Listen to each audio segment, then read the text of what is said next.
Hi, my name's Jason, and I used to be just a good old average American kid living in upstate New York. There's me. I played baseball, mastered Mortal Kombat, went to the prom, said the Pledge of Allegiance every day, and loved my country. I even lived the dream of every American youth, college. Sure, it was a state school, but it also happened to be a party town. Great times all around, right? Well, sort of. I still had to work hard as a pizza guy to make it. And of course, there was school. I had to figure out the computer graphics programs I was working with, as well as attend classes I didn't care about. I certainly didn't know much about geopolitics. Then 9/11 happened and everything changed.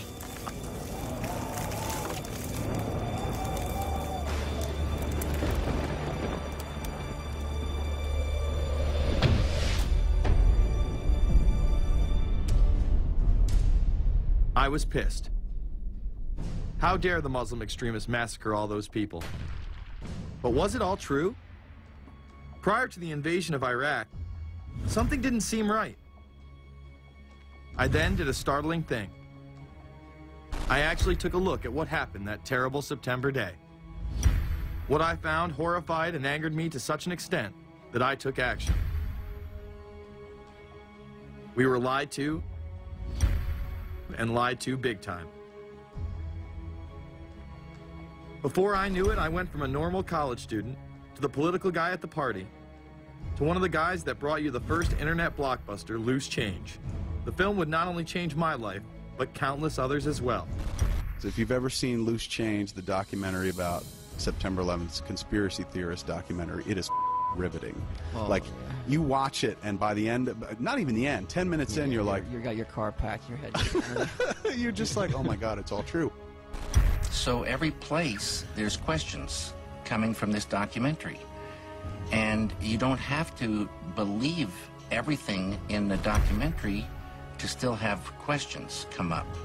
And you look back and you remember what you saw and what you were told, and now you have questions. We got the boogeyman out there. Wow. See, for many years it was communism, then it was the war on drugs, now it's the war on terror. All through our life, we've had to have a boogeyman. Loose Change took the truth about 9/11 into the mainstream with over 100 million views and allowed me to travel the country and even take on some of my detractors. The answer is no, they cannot. Jason, I think it's telling that every time you disagree with something, you call the people a liar. I'm not calling anybody a liar, sir. I'm calling you a liar because you are a liar. But if we were lied to about 9/11, then who was really behind it? A lot of people on the web were pointing towards the New World Order, but that was impossible. I mean, the Hulkster couldn't be involved, could he? The NWO is the only way to go, and what you gonna do? So I set out to find out if the New World Order really existed. And if it did, what was it? Who was involved? And what were their goals? The very word secrecy is repugnant in a free and open society. And we are, as a people, inherently and historically opposed to secret societies, to secret oaths, and to secret proceedings. For we are opposed around the world by a monolithic and ruthless conspiracy. It is a system which has conscripted vast human and material resources into the building of a tightly knit, highly efficient machine. Its preparations are concealed, not published. Its mistakes are buried, not headlined. Its dissenters are silenced, not praised. No expenditure is questioned, no rumor is printed, no secret is revealed. Some cringe when they hear the term New World Order, despite all of these prominent people using it.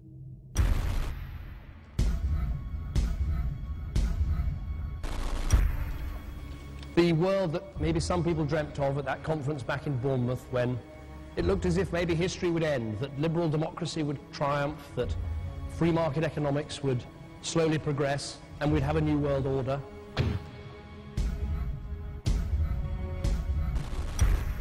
And together they helped to create, were the principal leaders in creating, a new world order and a winning strategy in the Cold War.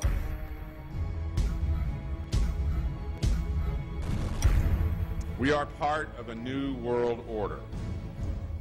And as the recently departed Admiral William J. Crowe once said, it's long on new and it's short on order.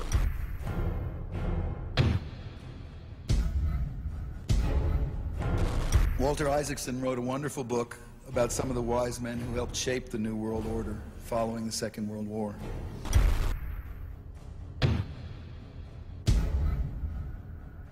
As we devise a way forward in Iraq, I urge the international community to embrace its responsibility for creating that new world order. A new world order based upon collective action.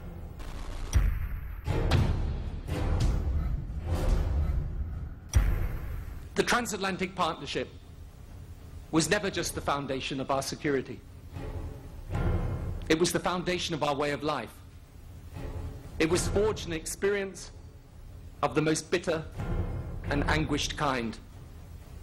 Out of it came a new Europe, a new world order, a new consensus as to how life should and could be lived.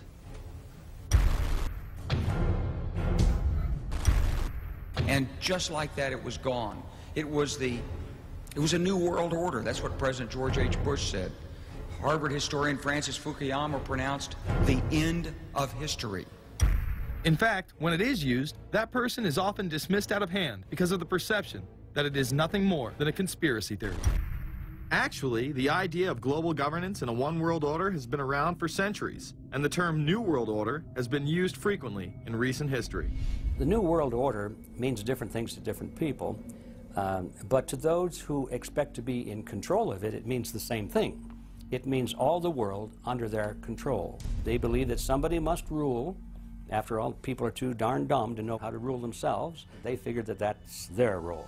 The first in-depth publication of note was Samuel Zane Batten's work, The New World Order, which was published in 1919. Under the cloak of Christianity, this order speaks of a new world rising and advocates social control over all people and all resources. It promotes a world federation with a world parliament, an international court, and a global police force. Some of its goals are as follows. Community. The danger and loss in crime and degeneracy. The determination to make community life safe, sanitary, wholesome, and moral. Industrial. The disappearance of class distinctions and the solidarity of all interests in the economic process. National. The conception of the nation's welfare as the supreme concern, with the policy that everything shall contribute to this end, and every person must do some useful work. International. The creation of an international mind, with a world consciousness and a world patriotism. The destruction of every arbitrary power that can separately and of its single choice disturb the peace of the world. World government is good, right? It put an end to war. Well, it could put an end to war because you just only have one dictator. I think Adolf Hitler had that in mind. He wanted a world government too, with himself as the master leader. Many have regarded Hitler as the apex of evil, a true heart of darkness. But how many people know that Hitler had his own vision of a new world order? Hitler had been promoted by the establishment. He graced the cover of Time magazine many times and was their Man of the Year twice. His vision was simple: unify Europe and then the world.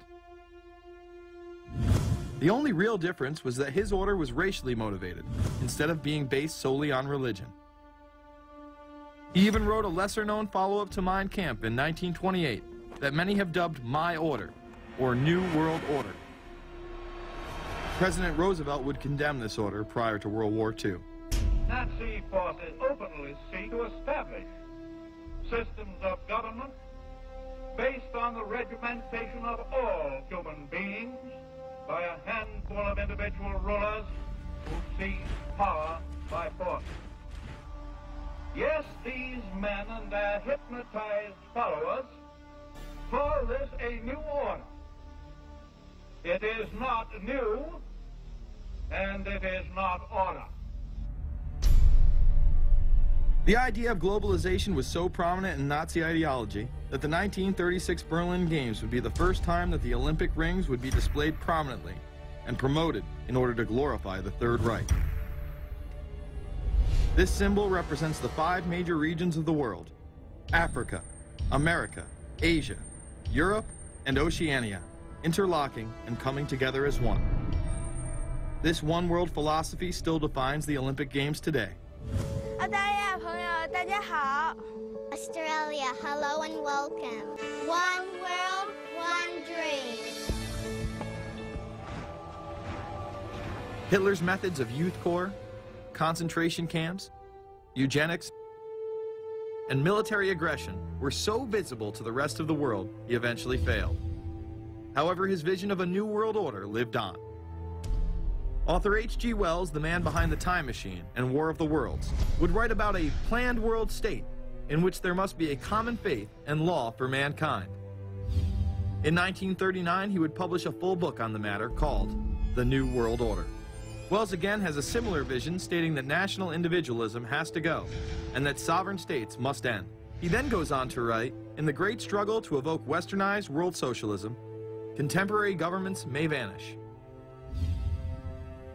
Perhaps his most chilling prediction is that countless people will hate the New World Order, be rendered unhappy by frustration and their passions and ambitions through its advent, and will die protesting against it.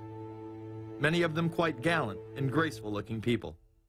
Collectivism is that concept where individuals are considered to be discardable, and that the group is more important, and that the ultimate group, of course, is the state.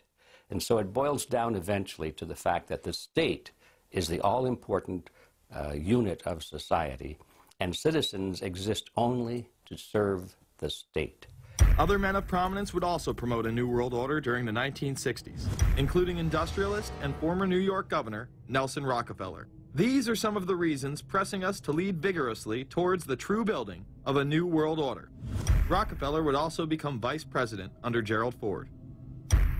Religious leader Pope Paul VI, delegates to international organizations, public officials, gentlemen of the press, teachers and educators, all of you must realize that you have your part to play in the construction of a new world order. As well as former President Richard Nixon. And the hope that each of us has to build a new world order. However, Nixon was largely a mouthpiece for his most dominant advisor, Secretary of State Henry Kissinger. Kissinger may be the most vocal proponent for a new world order of his era. He has called for it time and time again, in policy papers, meetings, and interviews. Time magazine recognized both Nixon and Kissinger as Men of the Year after announcing their New World Order in China. However, they were working on it long before. In these once classified documents, they both discussed the new order with the president of Indonesia. Mainstream media was even critical of Kissinger's vision in the early 70s. In ragged, spasmodic fashion, a new world order is coming into being, but it looks less and less like the world order that Mr. Kissinger had constructed in his own mind. Kissinger's New World Order would fall under the radar for some time. However, it saw a vast revival during the first Bush administration. Here is Brent Scowcroft, former vice chairman of Kissinger Associates and former national security advisor under both Ford and Bush Sr., as he discusses the New World Order. Looking at the subtitle this morning,